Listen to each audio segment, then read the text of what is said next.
Puji Tuhan, Shalom. Selamat pagi, kita berjumpa kembali saat pagi hari ini, saudaraku yang dikasihi oleh Tuhan. Pada hari ini tanggal 16 Juli tahun 2020, dan kita akan kembali bersama-sama merenungkan bagian kebenaran firman Tuhan sesuai tuntunan bacaan Alkitab tahunan kita. Tapi sebelumnya mari kita bersama-sama kembali bersatu dalam doa. Kami bersyukur Tuhan kepadamu pagi hari ini. Terima kasih buat pertolongan Tuhan, pimpinan Tuhan bagi kami. Pada saat ini kami sudah kembali ada lagi Tuhan di hari yang baru ini. Kami serahkan sepanjang hari ke dalam tangan Tuhan. Kami juga akan merenungkan firman-Mu Tuhan pada hari ini. Berkati kami semua dan kami buka hati kami untuk firman-Mu ya Bapa. Tuhan tolong umat-Mu, Tuhan tolong hamba-Mu. Tolong untuk kami boleh mengerti firman-Mu Tuhan. Kami serahkan jam ini ke dalam tangan Tuhan.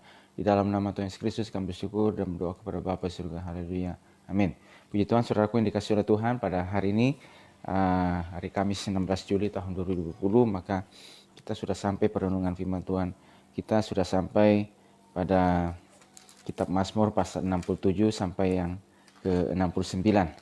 Ya, jadi kita terus syukur hari lepas hari kita jalani, lewati, dan terus kita mohon minta kepada Tuhan supaya Tuhan membukakan hati kita dan juga pemahaman terhadap kebenaran firman Tuhan, untuk memahami firman-Nya, memahami kebenarannya oleh tuntunan pertolongan Roh Tuhan. Dan sekali lagi tentunya ketika kita membaca firman Tuhan, saudaraku, maka kita akan juga memperoleh berkat-berkat rohani yang kita bisa boleh renungkan bersama-sama. Dan pagi hari ini sesuai dengan tuntunan bacaan Alkitab tahunan kita sudah sampai pada 67 sampai 69, dan saat pagi hari ini kita akan membaca dan merenungkan yaitu bersama-sama dari Mazmur pasal 69. Ya, 69 ini dalam perikopnya doa dalam kesesakan, dan ini adalah tulisan dari Raja Daud. Saudaraku, kalau kita perhatikan pada ayat-ayat firman Tuhan ini, maka ini kita bisa melihat bahwa kesesakan dirombak menjadi pujian. Jadi ketika Daud mengalami kesesakan, maka dia tidak terus membiarkan dirinya tinggal dalam kesesakan, tidak terus dikuasai dengan kesesakan-kesesakan tersebut. Tapi kalau itu yang kita lihat, bahwa sebagaimana juga pada pasal-pasal sebelumnya yang kita lihat, bagaimana seorang yang tidak dipenuhi dengan kegelisahan, ketakutan, tetapi pada akhirnya dia memenuhi hidupnya dengan pujian kepada Tuhan. Ya, Saudaraku, kita akan lihat baca dari ayat yang kedua sampai ayat yang ke-5. Selamatkanlah aku, ya Allah, sebab air telah naik sampai ke leherku. Aku tenggelam ke dalam rawa yang dalam, tidak ada tempat bertumpu. Aku telah terperosok ke air yang dalam, gelombang pasang menghanyutkan aku. Lesu aku karena berseru-seru, kerongkonganku kering, mataku nyeri karena mengharapkan Allahku. Ayat 5. Orang-orang yang membenci aku tanpa alasan lebih banyak daripada rambut di kepalaku. Terlalu besar jumlah orang yang hendak membinasakan aku, yang memusuhi aku tanpa sebab. Aku dipaksa untuk mengembalikan apa yang tidak kurampas. Nah, saudaraku, di sini kalau ayat kedua sampai ayat keempat ini Daud melukiskan seperti apa kesengsaraannya, kesesakan yang dialami. Jadi dia mengibaratkan, saudaraku, bahwa air telah naik sampai ke leherku. Ya, air telah naik, dan artinya bahwa dia sedang tenggelam. Ya, dan di situ aku tenggelam ke dalam rawa yang dalam. Jadi terperosok ke dalam rawa yang tanpa dasar. Ya. Terus di situ lagi dibilang, aku telah terperosok ke air yang dalam, gelombang pasang menghanyutkan aku. Selaku orang yang menyeberangi sungai, tetapi tiba-tiba dihanyutkan oleh arus banjir ke perairan yang dalam. Dan ia sudah tidak sanggup lagi di luar kemampuan bantuan manusia. Itu dalam ayat, lesu aku karena berseru-seru, kerongkonganku kering. Jadi saudara, dia melukiskan, mengibaratkan demikianlah kesesakan yang dialaminya, bahwa dia sedang tenggelam. Ya, air setelah naik, sedang terperosok ke dalam rawa yang begitu dalam. Ya, rawa yang tidak ada tempat untuk bertumpu. Artinya bahwa sedang terjerumus masuk ke sana. Dan sebentar lagi dia akan dihanyutkan, ya, oleh karena apa, saudara? Oleh karena kesesakan yang dialaminya, oleh karena situasi yang datang kepadanya, ya, pada saat itu. Dan saudaraku, dia melukiskan hal ini kepada Tuhan. Inilah situasi yang saya alami pada hari Tuhan, dan saya sudah tidak mampu, tidak sanggup, tidak berdaya. Ini sudah di luar dari batas kemampuanku. Ya, di situ bilang lesu karena berseru-seru. Jadi berseru sudah menjadi orang yang lesu karena seruan kerongkonganku sampai kering. Dikuskan bahwa betul-betul ini sudah tidak ada daya, sudah tidak mampu lagi.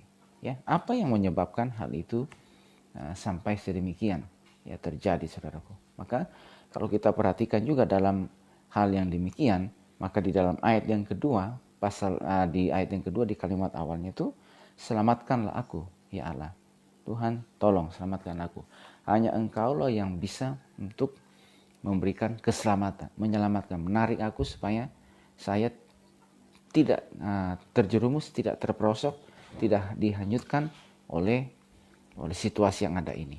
Ya, jadi dia betul-betul memohon kepada Tuhan, ya, dan saya sudah tidak mampu, sudah tidak berdaya lagi menghadapi kondisi yang ada pada hari ini, situasi yang ada. Nah, situ karena apa? Ayat yang kelima, orang-orang yang membenci aku tanpa alasan lebih banyak daripada rambut di kepalaku. Dia melukiskan bahwa ini kebencian, oleh karena kebencian yang orang-orang lakukan kepadaku tanpa alasan, tanpa sebab. Saya sudah dalam berbuat kebenaran, sudah rasanya mengatakan bahwa tidak ada kecurangan yang saya lakukan, gitu. Tidak ada sesuatu yang saya lakukan. Tapi kenapa orang-orang ini membenci saya? Kenapa saya terus, ya, mereka membenci saya tanpa alasan lebih banyak daripada rambut yang ada di kepalaku. Sangat banyak sekali kebencian mereka, ya, tidak terhitung, ya. Kenapa demikian dan kenapa demikian? Ya, terlalu besar jumlah orang-orang yang hendak membinasakan aku, yang musuh aku tanpa sebab. Aku dipaksa untuk mengembalikan apa yang tidak. Terlalu besar, terlalu banyak. Nah, terlalu dikasih oleh Tuhan bahwa pada satu sisi kita melihat bahwa kesesakan atau melalui orang-orang yang bencinya, pada sisi yang lain ini memberikan tekanan kepada Daud, ya, memberikan kesesakan kepada dia, dan situasi yang demikian dialami dilukiskan dan disampaikan, ya, saudaraku. Tapi ketika situasi itu terjadi dan Daud mulai mengutarakan apa yang dialaminya dan dia memohon kepada Tuhan.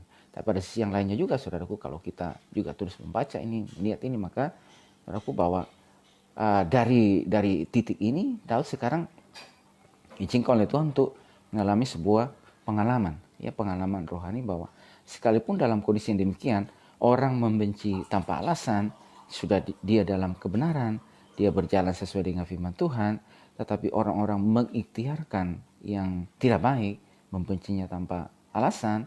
Dan selalu kita melihat bahwa dalam posisi ini ketika dia berseru kepada Tuhan, maka Tuhan juga turun tangan untuk menolong hidupnya, ya. Jadi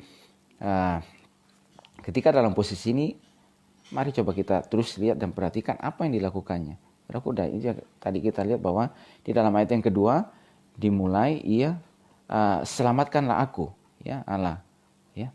Jadi Tuhan, selamatkanlah aku, ya Allah, selamatkanlah aku. Jadi ada sebuah doa permohonan dengan kerendahan hati di hadapan Tuhan. Dan ini yang, saudaraku, yang kita pelajari dan kita lihat bahwa seorang yang bernama Raja Daud, ketika hal seperti ini itu telah terpatri dalam kehidupannya menjadi sebuah kebiasaan, bahwa di dalam segala hal dia mengandalkan Tuhan, dia mencari Tuhan dalam masa kesukaran, kesesakan yang dialami orang-orang yang membencinya tanpa alasan.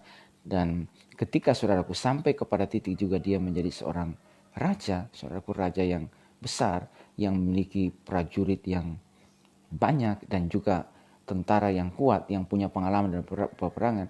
Bahkan ia sendiri pun adalah seorang prajurit yang hebat, saudaraku. Ketika ada peperangan datang, ketika ada musuh datang, orang Filistin datang, maka saudara, karena kebiasaan-kebiasaan ini sudah ada di dalam kehidupannya dia, maka ketika musuh itu datang, saudaraku, dia tidak mengandalkan laskarnya yang ada, tidak mengandalkan kekuatan prajuritnya yang ada, tetapi dia selalu mengandalkan Tuhan. Tuhan, apakah aku harus maju mengalahkan orang-orang ini? Apa yang dikatakan oleh Tuhan, apa yang difirmankan oleh Tuhan pada saat itu, maka itu yang dilakukannya. Ketika juga, saudaraku, bahwa istri dan anak-anaknya dan juga orang-orang yang bersama dengan dia di dalam sudah ditawan, ya, dan juga rasa-rasanya mereka sudah tidak mampu untuk menyelamatkan mereka oleh karena prajurit yang bersama dengan dia itu sudah dalam kelelahan semuanya. Tapi kata firman Tuhan juga Daud pada saat itu dia dalam kondisi yang terjepit karena rakyat, kata firman Tuhan, hendak melontari dia dengan batu, semua telah pedih, ya. Tapi Daud menguatkan kepercayaannya kepada Tuhan Allahnya. Dia menguatkan. Rasa-rasanya pada saat itu tidak mampu, tidak berdaya untuk menghadapi kondisi yang ada, tekanan atau persoalan yang dari berbagai macam sisi yang datang kepada kehidupannya. Ya, dia sendiri, ya, dia sedang dalam tekanan oleh karena ya istri dan ya anak-anaknya pada saat itu. Dan saudaraku juga sekarang juga orang-orang mengikutinya, mereka semua ditawan, ya, orang-orang mereka para perempuan-perempuan semua ditawan, dan prajurit dalam kondisi yang boleh dikatakan dalam keadaan yang lelah, ya, dalam keadaan lelah, dan rasanya sudah tidak mungkin untuk mereka mengejar. Tapi Daud menguatkan kepercayaan kepada dalam kondisi yang demikian, Tuhan, apakah aku harus maju dan menyerang ya musuh ini?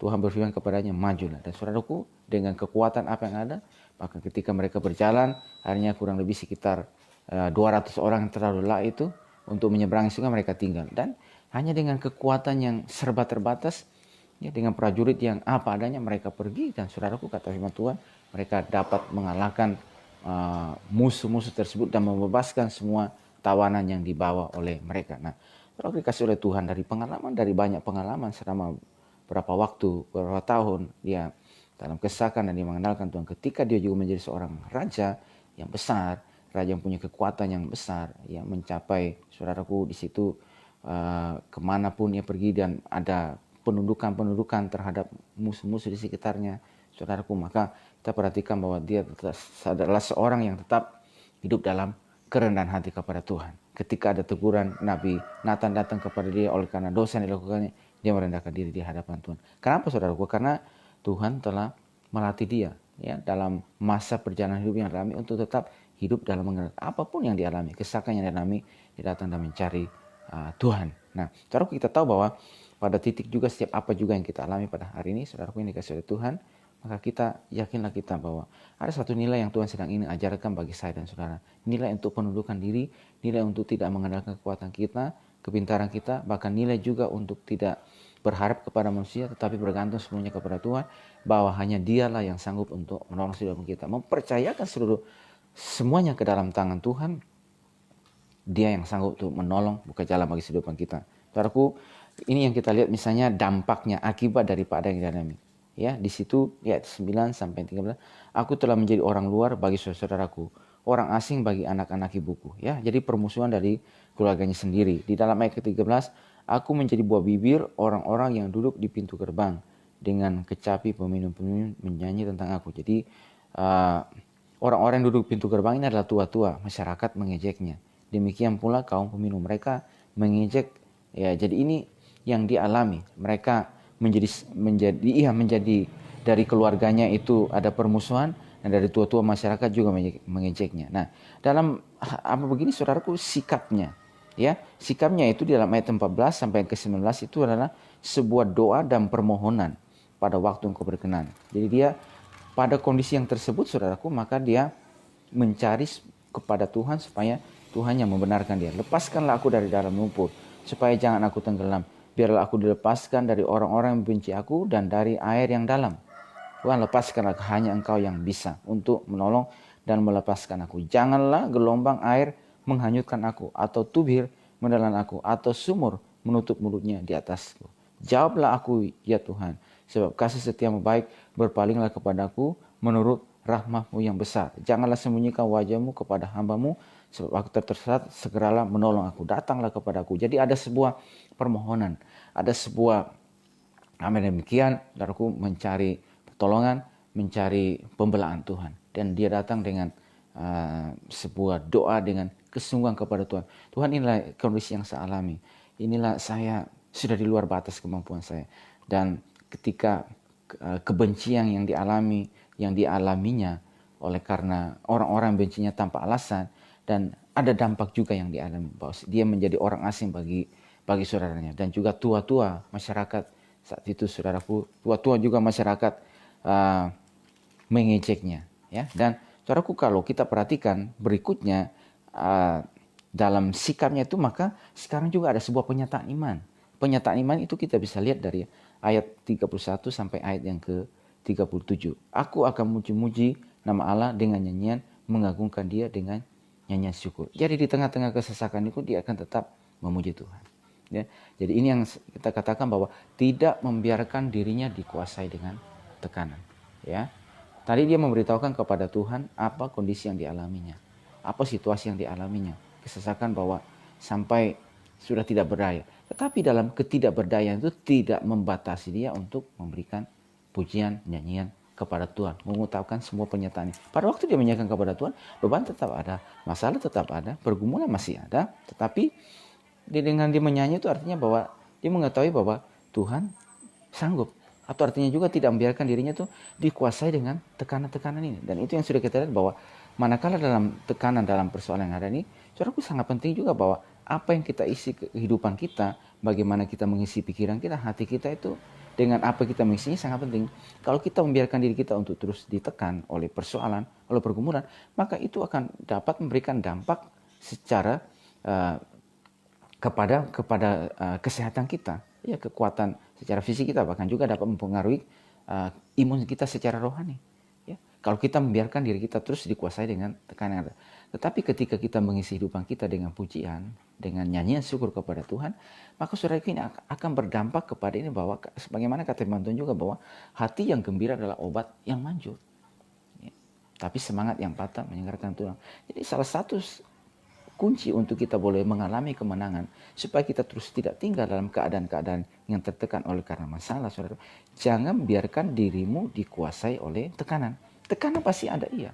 Pergumulan, beban setiap orang pasti punya sesuai dengan kapasitas yang Tuhan beri kepada kita untuk menanggungnya dan menghadapinya. Tetapi tidak membiarkan diri kita dikuasai dengan situasi tersebut sangat penting. Apa?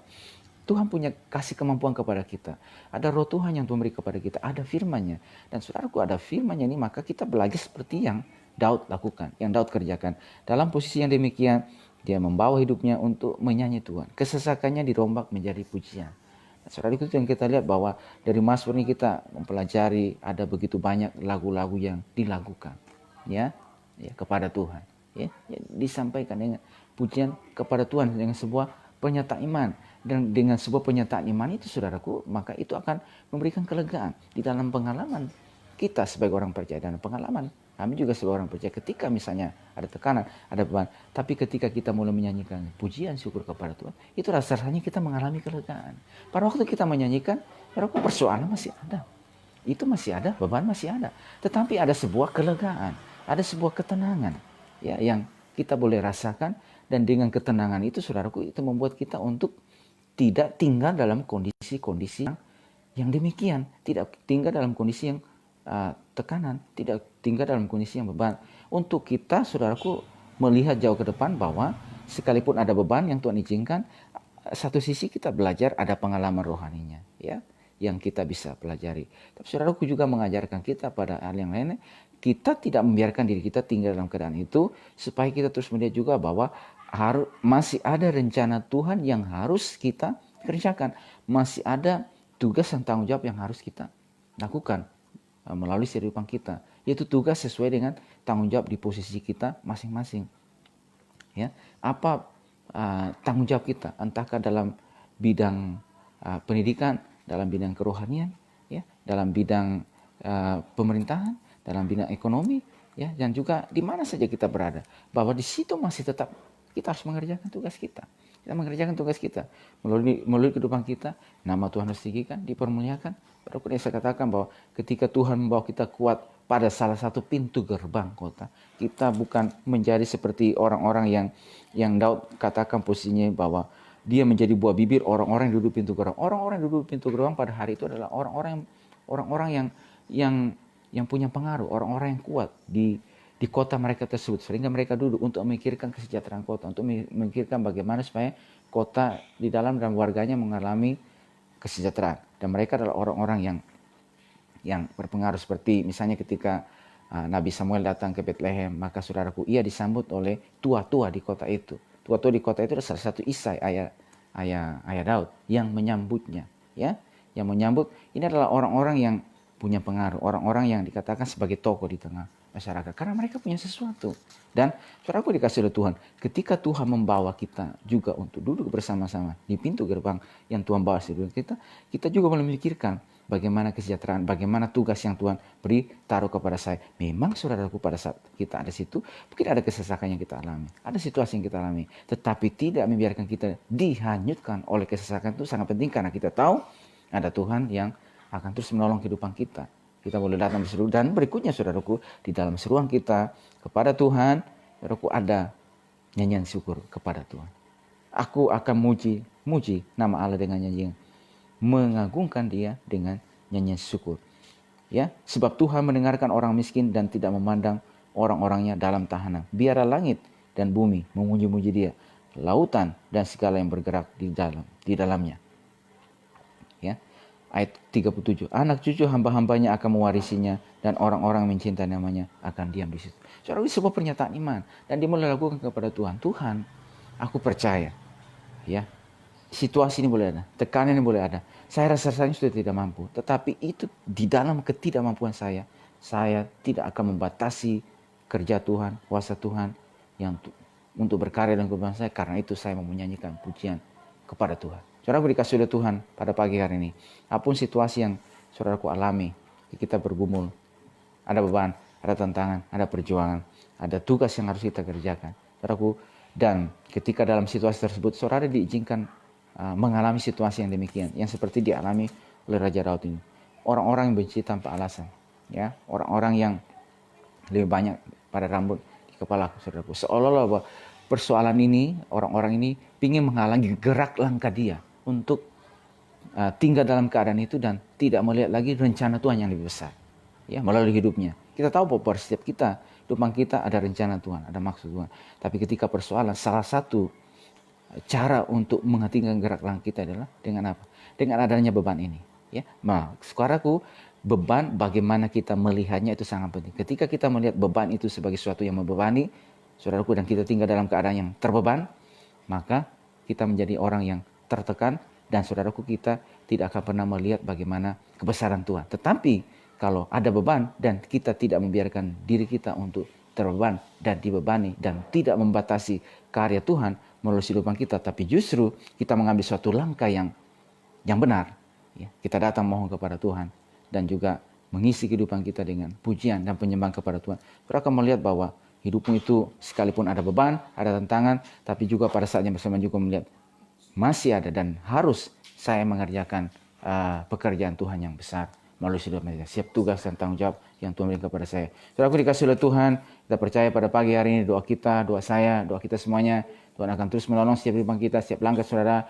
Saudara jangan biarkan diri kita, diri saya dan saudara untuk tinggal dalam keadaan-keadaan yang berat pada hari ini. Karena kita tahu ada Tuhan yang selalu ada bersama-sama dengan kita. Kita tahu bahwa ketika kita murni hati kita, hidupan kita dengan pujian kepada Tuhan, nah kita percaya saudara, inilah bagian yang Tuhan mau Tuhan cari dalam setiap kehidupan kita, dalam setiap langkah kita, supaya hati yang gembira terus dipenuhi, karena apalagi ada sukacita yang dikerjakan oleh Roh Kudus dalam kehidupan kita. Roh Kudus akan membawa setiap langkah kita, setiap kehidupan kita untuk kita maju melangkah bersama dengan Tuhan. Jangan membiarkan sekali lagi hidupmu, dirimu dikuasai dengan tekanan, ya, dengan persoalan, dengan beban, dengan situasi yang ada yang membebani kita. Penuhilah hatimu, penuhilah hidupmu, bahkan pikiran yang telah ditransformasi, yang pembaharuan akan bukan pikiran-pikiran yang lama lagi. Pikiran-pikiran yang lama yang rasanya berat, yang rasanya terbeban, yang rasanya apalagi pikiran-pikiran dalam cara hidup yang lama, saudaraku.